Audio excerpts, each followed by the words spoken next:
चल गया होगा कि ये क्लास 10 का ट्रिगोनोमेट्री चैप्टर का ये जो पैटर्न है, ये पैटर्न बहुत ही इंपॉर्टेंट है क्लास 10 के लिए भी, और आगे जाके किसी भी कॉम्पिटिटिव एग्जाम में ये मान की बहुत ही जरूरत पड़ती है। तो आज हम लोग ये पैटर्न बनाने का प्रयत्न करते हैं। मुझे आशा है कि आप लोग को बहुत ही अच्छे ढंग से समझ में आएगा। तो सबसे पहले हम लोग ट्रिगोनोमेट्री के 6 अनुपात को लिख लेते हैं, साइन, कॉस, टेन, कॉट, सेक और कोसेक। इसका 5 को वैल्यू होता है, 0 degree, 30 degree, 45 degree, 60 degree and 90 degree. सबसे पहले हम लोग साइन का वैल्यू निकालते हैं। तो साइन का वैल्यू निकालने के लिए हम लोग पूर्ण संख्या का उपयोग करते हैं। सबसे पहले हम लिखते हैं 0, 1, 2, 3, 4 और सबको 4 से डिवाइड करते हैं। सबको 4 से जब डिवाइड करते हैं तो हमको ये मान प्राप्त होता है। और सभी का जब हम रूट करते हैं, सभी का रूट करते हैं तो हमको ये मान प्राप्त होता है। और यहाँ 4 4 कैंसिल होता है 1 बार में। यहाँ 2 1 या 2 2 2 4 कैंसिल होता है और बाद बाकी कोई कैंसिल नहीं होता है। यहाँ तो 0/4 का मान 0 आएगा और 0 का रूट हमेशा 0 ही आता है। साइन 0 डिग्री का वैल्यू 0। उसी प्रकार 1 का रूट तो 1 आता है और 4 का रूट 2 आता है, तो यहाँ पर 1/2 आ जाएगा। उसी प्रकार यहाँ 1 का रूट 1 आता है और 2 का रूट नहीं निकलता है, तो 1/√2 आ जाएगा।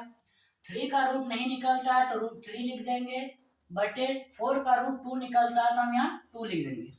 यहाँ 4 4 कैंसल आउट हो गया था तो 1 बचा था, 1 का रूट 1 होता है।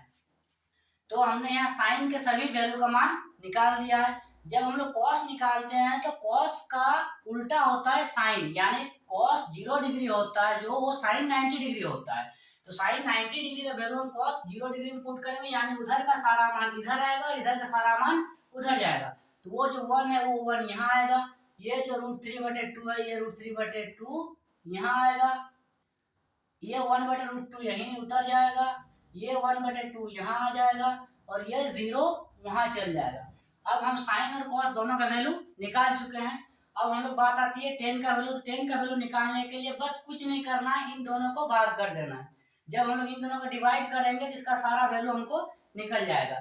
तो 0/1 अगर करेंगे तो 1 से 0 कभी भी भाग नहीं जाता है, तो इसका आंसर अपरिभाषित आएगा। सॉरी 0 आएगा। 1 से 0 को वैल्यू भागा देंगे तो 0 आएगा, तो इसका आंसर 0। 1/2 और √3/2 को जब डिवाइड करेंगे तो 2 2 कैंसिल आउट हो जाएगा, 1/√3 आएगा, तो इसका मान निकल गया 1/√3। यहाँ √2 कैंसिल आउट हो जाएगा तो सिर्फ और सिर्फ 1 वैल्यू बचेगा, तो लिख देते हैं 1। यहाँ 2 2 कैंसिल आउट हो जाएगा तो सिर्फ और सिर्फ √3 बचेगा, तो tan 60 डिग्री का वैल्यू √3। जब हम लोग 1 को डिवाइड करेंगे 0 से तो इसका मान कभी नहीं आएगा, इसलिए इसका मान अपरिभाषित लिख दिया जाता है। तो ये 3 लाइन हम लोग निकाल चुके हैं। अब हम लोग निकालने वाले हैं कॉट। तो कॉट जो होता है 10 का उल्टा होता है, 10 का उल्टा होता है कॉट। तो हम लोग इससे आराम से निकाल सकते हैं, यानी 0 का उल्टा होता है अपरिभाषित, 1/√3 का उल्टा होता है √3 ऊपर जाएगा और 1 नीचे आएगा, तो 1 का नीचे कोई वैल्यू नहीं रहता, इसलिए इसका डायरेक्टली हम √3 लिख सकते हैं। 1 का उल्टा तो 1 ही होता है, √3 का उल्टा 1/√3 हो जाएगा, क्योंकि यहाँ नीचे कुछ नहीं मतलब 1 है, तो 1 ऊपर जाएगा, √3 नीचे आएगा। और अपरिभाषित का उल्टा 0 होता है। तो यहाँ हम लोग कॉट का भी वैल्यू निकाल चुके हैं। अब बारी आती है सेक का। तो सेक जो होता है कॉस का उल्टा होता है, तो कॉस का उल्टा होगा सेक। तो यहाँ 1 है तो 1 का उल्टा 1 ही होता है हमेशा, क्योंकि इसके नीचे कुछ नहीं मतलब 1 है, तो वो 1 ही ऊपर जाएगा। यहाँ √3/2 है तो इसका उल्टा हो जाएगा 2/√3। यहाँ 1/√2 है तो इसका उल्टा हो जाएगा √2/1, तो √2 लिख सकते हैं हम लोग। नीचे 1 का कोई वैल्यू नहीं होता है।